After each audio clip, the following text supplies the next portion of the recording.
All right, last time we read, Michael and Austin were sitting at lunch and got approached by two football players and Taylor and her friends, and they invited them to a party. And we found out that Taylor has something important she needs to tell Michael. So let's keep reading. Austin was waiting for me outside the cafeteria doors. Dude, that was epic. Bones. He put out his fist. I bumped it. What was epic? Our table became the cool table. Yeah, that was weird. And they love you. You're in with the in crowd. I can't believe Taylor is like all over you. No, she's not. Are you blind? That hottie's got the hots for you, and she is H-O-T hot. We're just friends, I said. Whatever, dude, whatever. So are we really going to the game? And the after party? I said. Wow, Austin said with a broad smile. What a day. After school, I walked down to the cafeteria, but Miss Johnson had canceled detention because of the game, so I headed home alone. As I walked out the doors, Jack, Mitchell, and Wade were standing there. My first thought was that they were waiting for me, but the surprise on their faces convinced me otherwise. My stomach churned with fear and anger. Remember, Jack, Mitchell, and Wade were the boys who beat him up, and he electrocuted them. Jack threw down the cigarette he was smoking. What's up, man? He said. His tone was different from before, like we were now buddies or something. Oh, so it kind of sounds like because Michael kicked their butts that they kind of have respect for him in a weird way. I didn't say anything but kept on walking. How did you do that? He shouted after me. I spun around. Do what? Electrocute us. You want another demonstration? Jack raised his hands.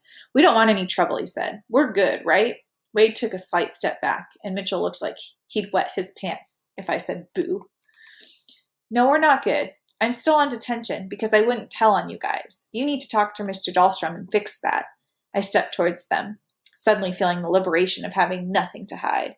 I don't know if it was old anger or new confidence, but I said to Jack, if I have to spend another week in detention, I poked him on his chest, and he jumped back, probably anticipating another shock.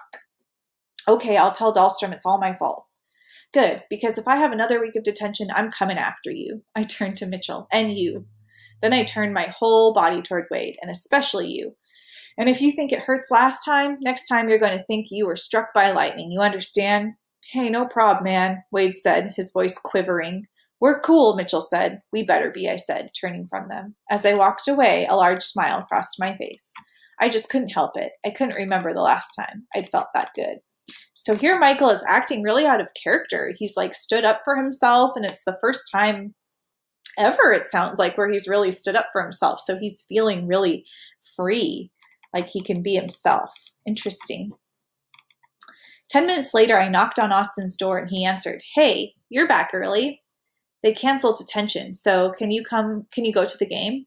Yeah, my mom was so excited she almost fainted, she said. Finally, you're doing something normal. Just be sure to wear your clogging shoes, I said. They're tap shoes. I hit him on the arm. Just kidding. I'm going home. I still haven't asked my mom. I'll call you in a couple hours. When my mother got home from work, she hung her sweater in her room, then started boiling water for spaghetti. So what do you want to do tonight?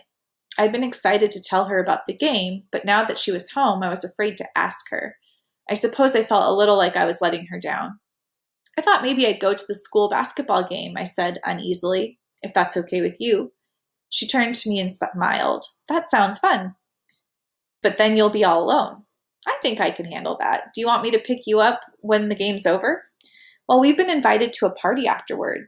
It's at one of the cheerleaders' houses. She looked at me. So last night you had no friends, and today you're getting invited to cheerleader parties.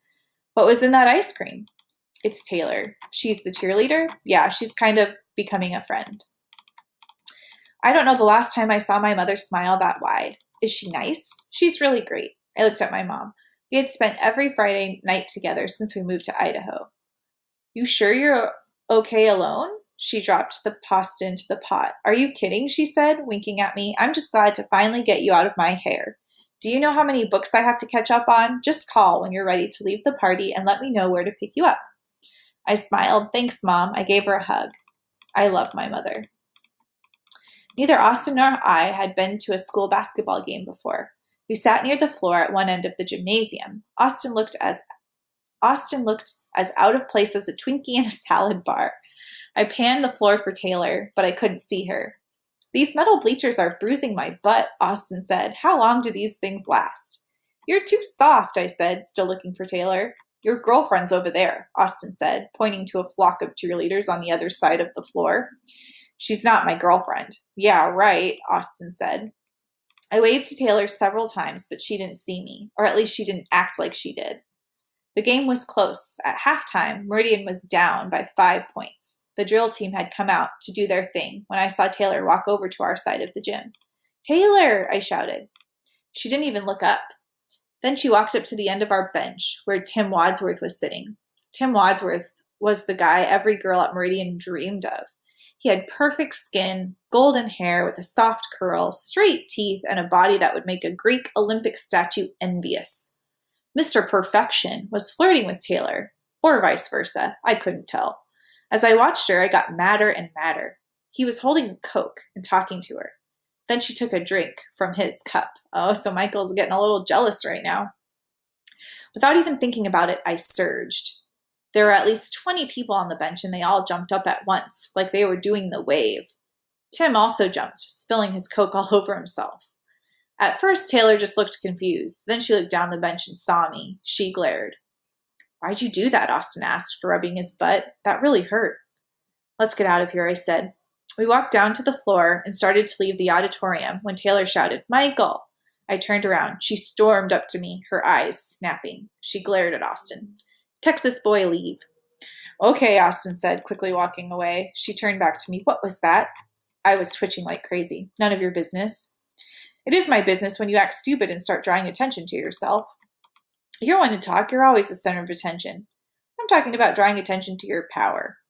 Is it really that you're worried about it? Or is it Tim Wadsworth? Tim Wadsworth, her expression softened. Oh, I get it. You're jealous that I was talking to him. No, I'm not. Yes, you are. No, I'm not. She smiled. Hey, she said sweetly, putting her arm out. Come here. I couldn't believe she had gone so quickly from wanting to hit me to wanting to hug me. But I didn't really understand girls at all. I think she's just trying to read his mind. That's why she's giving him a hug. I just went along with it. You know, Michael, touching her felt really wonderful. Yes. Suddenly she pushed me back. Ha, you're jealous. She had hugged me just to read my mind. You tricked me. Yeah, well, you just shocked a whole row of people. The custodian is under the bleachers looking to see if there's a loose wire or something. Well, that's all you have to say? Frankly, I didn't know what to say. Suddenly, she started to laugh. She was soon laughing so hard she was crying. I just watched her. I was totally confused. This is so crazy, she said. Could you imagine if these people around here could hear what we were saying? They'd think we're nuts. You should have seen Tim's face when you shocked him. He had Coke dripping from his hair. She looked into my eyes. I don't remember the last time I had this much fun. I'm so glad I've gotten to know you. Me too, I said. She exhaled. Well, I've got to get back to cheering or Miss Shaw will have my head. But you and Dallas are still coming to the party with me, right? Oh my gosh, why is everyone still calling Austin Dallas? Austin, I corrected. Sorry, I keep getting that wrong. Yeah, we'll come. If you still want us. Of course I do. It will be fun. Besides, I really have to talk to you about what I found out. Great, where should we meet? Just come down to the floor after the game. See ya. She took a few steps and then stopped. By the way, you're a lot cuter than Tim Wadsworth. Whoa. She spun around and ran back to the floor. I don't know. It may have been the greatest moment of my life. All right, we can start chapter 10, A Suspicious Coincidence.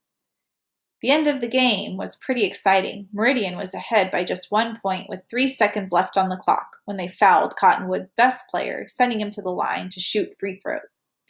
He must have been pretty nervous because he missed both of his shots badly, one of them by at least 10 feet.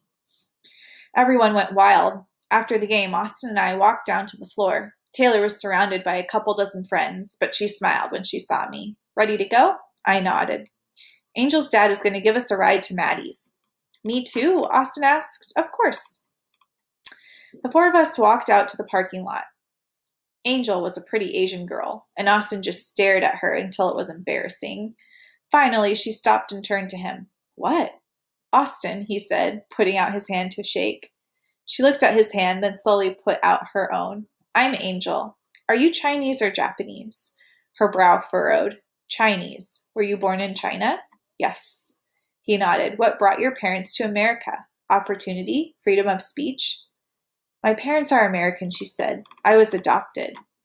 Oh, you're adopted? I wanted to smack him. Sorry, Angel, I said. Austin doesn't get out much.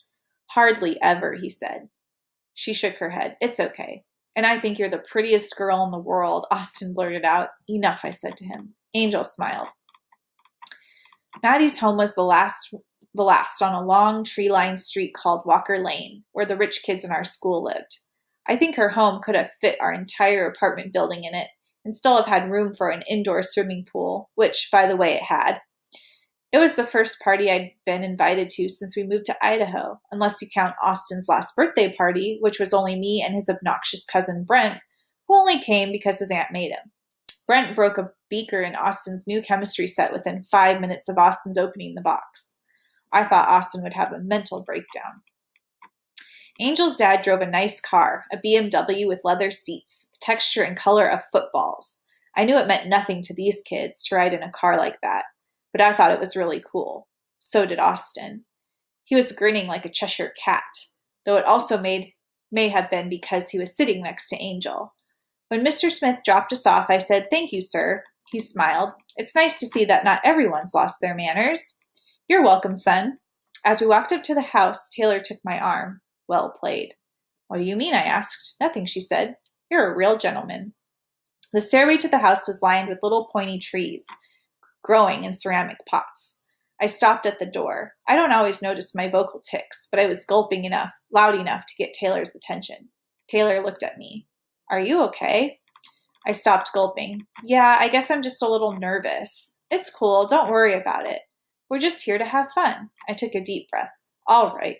She opened the door, and we were met by a rush of music and light. The house was filled with kids. Maddie, one of the cheerleaders we'd met at lunch, was standing by the door talking to several basketball players. The only one I knew was Spencer. Hey, Tay, Maddie shouted. The girls hugged. They did a lot of that. Spencer looked over. Hi, Taylor. You were awesome tonight, Spence, she said. Yeah, I said. You were awesome. Thanks, little dude. Maddie looked at me and cocked her head. What's your name again? Trent? Tret? I suddenly realized that she was thinking of Tourette's. No, it's Michael. Michael, I wonder why I thought it was Tret. And I'm Austin, Austin said. She didn't even look at him. You have a nice house, I said. Yeah, she patted my arm. Well, have fun. She flitted off. Austin was clinging to me like a lint to a belly button, at least until he spotted the food table. Hey, hold the phone. I'll be right back. Taylor turned to me. Hold whose phone? It's just a saying. He found the food. Good, they'll be happy together. A moment later, Austin returned, carrying a plate brimming with potato chips and brownies. This stuff is great. I see you've made yourself at home, Taylor said. My home is nothing like this. Would you like a drink? I asked Taylor, surprising myself at how formal I sounded. She reciprocated my tone. Why, yes, kind sir, thank you. Come on, Austin, I said. On the way to get a soda, Austin said to me, I never thought I'd be invited to a party at a place like this. I never thought I'd be invited to a party, I said. All right, we're going to stop there for today, and I'll see you guys next time.